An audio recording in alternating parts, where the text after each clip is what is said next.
So ito guys, i-mind nyo na itong pag-level up ng buhay na to at saka ng prosperity na to guys. Nasabi nga natin, magiging prosperous kayo, di ba?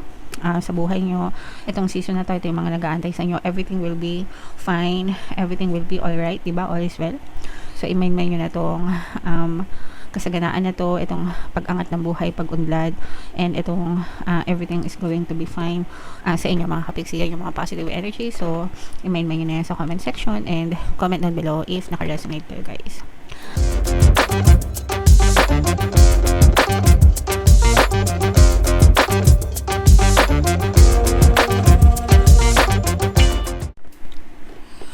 Hello guys, hello Aquarius, welcome back to Pinay Pixie Tarot. Ang pamagat ng episode natin for tonight is monthly check-in para ngayong March guys. If in case hindi kayo naka-resonate din sa monthly reading nyo for March, pwede nyo panoorin tong video na to. Baka nandito yung energy nyo guys. So unahin natin tong deck na to. Ito yung mga angel messages para sa inyo. Oh, grabe na to guys. Prosperity, no? I-mind nyo na agad yan. Sa comment section, Aquarius, your material things or your material needs are provided as you follow your intuition and manifest your dreams into reality. So, pwedeng mag-manifest guys, yung mga dreams nyo, yung mga pangarap nyo. You can be, do, and have anything that you want. You can be prosperous, pwede kayong managana, pwede kayong maman, pwede kayong umundad, pwede kayong magtagumpay sa buhay nyo guys, as long as i-focus nyo yung attention nyo sa ganitong mga klaseng mga bagay mga kapiksing. Always be grateful guys sa lahat ng blessings. Always kayong mag-affirm, money come to me, palagi ako may pera, palagi ako nagkakapera, I'm the king of abundance, I'm the queen of abundance. Kahit anong klaseng money affirmations, as long as nakaka-resonate kayo, yung mga sinishare ko, nagwo-work sa akin, kaya sinishare ko sila sa inyo guys, okay? Pero kasaganaan yun, nag-aantay sa inyo mga kapiksi, kaya i-mind nyo na yan sa comment section guys, okay? And this is comfort mga kapiksi, no? I am with you in your time of need, helping your heart to heal. So these are your spirit guides talking to you. Sinasabi nila na hindi ka nag-iisa, no, sa journey mo. Nandyan yung mga gabay mo, tinutulungan ka mag-heal, tinutulungan ka maka-recover hanggang sa makayanan mo mga kapiksi, hanggang sa tuluyang maghilom yung inyong mga sugat guys. And if ever na nasa healing process kayo guys, pwede kayong makinig ng ating Ho'oponopono subliminal dito sa ating channel. Ginawa ko talaga yon para sa mga kapiksi natin na may mga emotional pain. So marami na tayong success stories din guys. Pakinggan nyo na lang mga kapiksi. And all is well, no? Magiging ma-okay ang lahat kasi nga may mga biyaya na dadating sa inyo mga kapiksi, no? Everything is happening exactly as it is supposed to. With hidden blessings, you will soon understand. So, mga blessings at pagpapala at kasaganaan yung dadating sa inyo guys. Kaya i-mind nyo na yan sa comment section mga kapiksi. So, shuffle natin to guys. Ito naman ay sa love life guys. Tingnan naman natin yung mga nakaka-apekto, no, sa inyong love life guys. Kung ano lang yung makaresonate, take that message kasi iba-iba kayo ng mensahe mga kapiksi. So meron tayong control issues dito guys, meron din tayong past love, and meron din tayong soulmate energy. So ito guys, for some of you, pwede nagkakaroon kayo ng control issues sa relationship nyo. Pwedeng you're trying to control your person or kinokontrol nila kayo, especially if narcissistic yung person nyo guys, no? Yung mga narcissistic kasi manipulative yung mga yan, controlling yung mga yan guys. So for some of you, pwedeng na-experience nyo to guys. Yeah. And for some of you naman, this involves past love or mga ex-love lover guys. Maaaring magparamdam sila sa inyo to reconnect, not necessarily reconciliation na makipagbalikan, pero magre-reconnect sila sa inyo guys, magpaparamdam sila sa inyo mga kapiksi. And for some of you guys, no, ito magre-resonate ito sa mga single guys, no, maaaring dumating ang soulmate mo, or kung nagdadasal kayo guys, if you're praying for your soulmates, maaari siyang ipagkaloob sa inyo ngayong season na to, Aquarius. Alright? So, comment down below. Ito, i-mail mo nyo na itong mga soulmate na to at saka itong prosperity na to, mga kapiksi. Shuffle natin to guys. Habang sinashuffle ko to, panoorin nyo muna yung video natin regarding sa ating paano mag-manifest ng abundance video cards. Kapiksi, sawa ka na ba sa mga struggles at hirap sa buhay mo? Masipag ka ba at masikap sa buhay ngunit hindi ka pa rin umaasenso? Ilang beses ka na bang nag-attempt mag-negosyo at mag-invest pero palagi ka pa rin nalulugi? Sa pagkakataon na ito ay maaaring may subconscious beliefs ka na nagiging balakid sa iyong pag-unlad at pagyaman. Introducing, paano mag-manifest ng abundance video course. Dito ay matututunan mong ma-overcome ang mga balakid mo para tuluyan ka ng umunlad, umasenso, sumagana, maging matagumpay, successful at maswerte sa iyong kabuhayan, pera, trabaho, negosyo, salapi at kaperahan ng bonggang-bongga. Dali, mag-send na ng email sa pinoypixie@gmail.com at simulan na ang iyong pagyaman ngayon. Alright, so sa lahat ng gusto mag-avail ng course guys, mayroon tayong paano mag-manifest ng abundance video course, paano mawala ang third party, at magkaroon ng harmonious na relationship, paano pabalikin si ex, reverse breakup. Sa mga interesado guys, mag-send lang kayo ng email sa pinoypixie@gmail.com. And sa mga nag-aanap guys ng pampaswerte, mayroon tayong money shaker jars guys, at saka itong mga pampaswerte bracelet, mga kapiksi. Ito yung ating WhatsApp number guys sa screen. I-chat nyo lang ako dyan. Ilalagay ko rin sa comment at saka sa description. So, Aquarius kayo in represent ng King of Swords. Kung ano lang yung makaresonate sa inyo guys, take that message. Hindi lahat ng mensahe ay mag-resonate sa inyo. So, ito yung current self nyo guys. Itong current self nyo, talagang punong-puno kayo ng action. Punong-puno kayo ng motivation. Mga kapiksi, heightened yung energy level nyo. Meron kayong mga particular goals na gustong ma-achieve sa buhay, and by doing your hard work, naniniwala kayo sa hard work, mga kapiksi. And tama naman yun guys, no? Pero hindi lang siya hard work alone.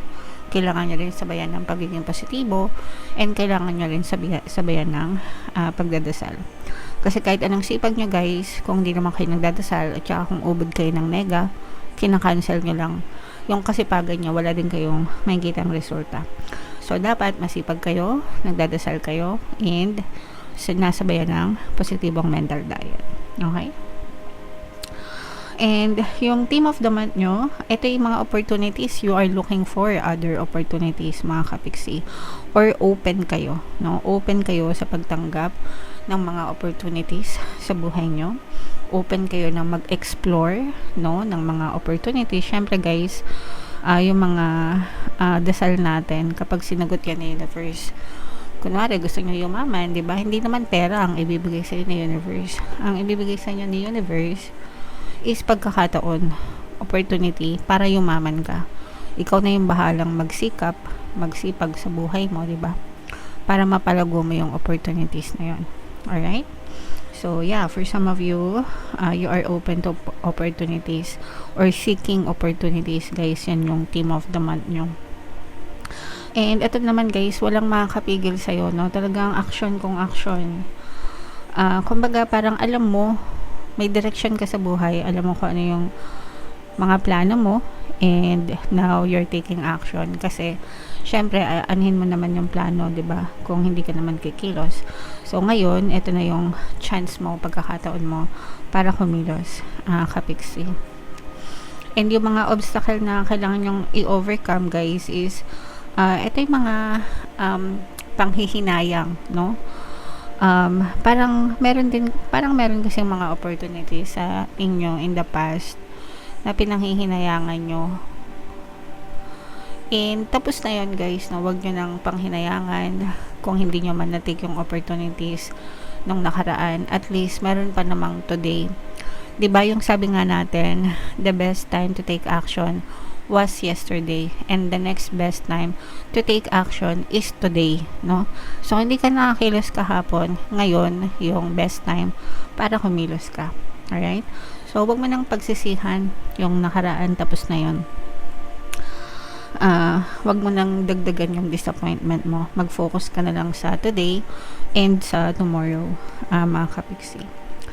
And ito yung mga magiging major accomplishment mo. Magkakaroon kayo ng ano guys, parang mga event, socialization, ganyan. Depende kung ano yung minamanifest mo, kung ito ay negosyo or building career, building yourself, ganyan. Kahit ano pa yan. Parang a-attend kayo ng mga event or mga seminars or mga symposium, ganyan, na para ma-enhance pa, ma-develop pa yung sarili mo, karunungan, kapiksi. Okay? So, okay lang yan, guys. Maganda talaga yan. And expose nyo yung sarili nyo. Nung marami pa akong time, guys, believe it or not, mahilig akong umattend sa mga events. Kahit mag-isa lang ako, kahit wala akong kakilala, kahit wala akong kasama. Kasi syempre, hindi mo naman basta-basta mayayaya yung mga kaibigan mo or kakilala mo kung hindi naman kayo parehas ng trip sa buhay, di ba? So, marami ako natutunan sa mga events na yun, guys. Kaya lang ngayon, wala na tayong time. Yung oras ko nasa inyo na lahat, guys. And, ito naman, mga kapiksi, no, may chance na mag-level up pa talaga yung buhay nyo because you are taking action, no? So, dahil sa mga pagkilos nyo, guys, talagang madadagdagan ng positive results, no? Yung inyong pamumuhay, guys. And kumbaga, bawat hakbang mo, bawat pagkilos mo, nadadagdagan ng baitang yung hagdanan mo, no? Hanggang sa talagang sumakses ka, marating mo na yung tuktok ng tagumpay, mga kapiksi. Kaya wag kayong mag-give up, guys. Always be progressive, always take action, mga kapiksi. And what to embrace, mga kapiksi, yung kung nag-iisa kayo sa journey nyo, kasi sabi ko nga, guys, diba, hindi palaging may susuporta sa inyo, hindi palaging may makakaintindi sa'yo sa mga ginagawa mo. Minsan nga, kapag umaangat ka na, hihilahin ka pa pababa, diba? But you have to believe yourself, guys, no? And wala ka namang kailangan patunayan sa ibang tao, kundi sa sarili mo, guys. So you have to believe in yourself, guys, and in your aloneness. Kung nag-iisa ka, marami ka pa rin pwedeng ma-achieve sa buhay mo kahit mag-isa ka lang. Okay? Kahit mag-isa ka lang, kayang-kaya mong ma-achieve kahit ano sa buhay mo, as long as you believe in yourself. Okay? And eto, guys, yung mga where to find support. Yes, may mga taong susuporta sa'yo, pero parang napakakonti. Mas maraming tao yung manghihila sa'yo sa pababa. Manghihila sa'yo pababa kesa susuporta sa'yo. But it doesn't matter, guys, as long as naniniwala kayo sa sarili nyo and sinusuportahan nyo yung sarili nyo. And this is your energy. You have to focus on you, guys, no? This is the advice. Maniwala kayo sa sarili nyo, guys. This is your energy. Nasa palad mo ang tagumpay mo, ang failure mo, ang ikasasucess mo, at ikababagsak mo ay nakasalalay sa'yo. So, whether sumakses ka or mag-fail ka, ikaw lang yung responsible. Ikaw lang yung accountable dyan. No? So, make sure na gawin ang lahat para talagang sumakses kayo sa buhay niyo, mga kapiksi. Alright? So, ito, guys, i-mind nyo na itong pag-level up ng buhay na ito at saka ng prosperity na ito, guys. No? Sabi nga natin, magiging prosperous kayo, di ba? Sa buhay nyo. Itong season na ito yung mga nag-aantay sa inyo. Everything will be fine. Everything will be alright, di ba? All is well. So, i-mind nyo na itong kasaganaan na to, itong pag-angat ng buhay, pag-unlad, and itong everything is going to be fine sa inyo, mga kapiksi. Yung mga positive energy. So, i-mind nyo na yan sa comment section and comment down below if naka-resonate kayo, guys.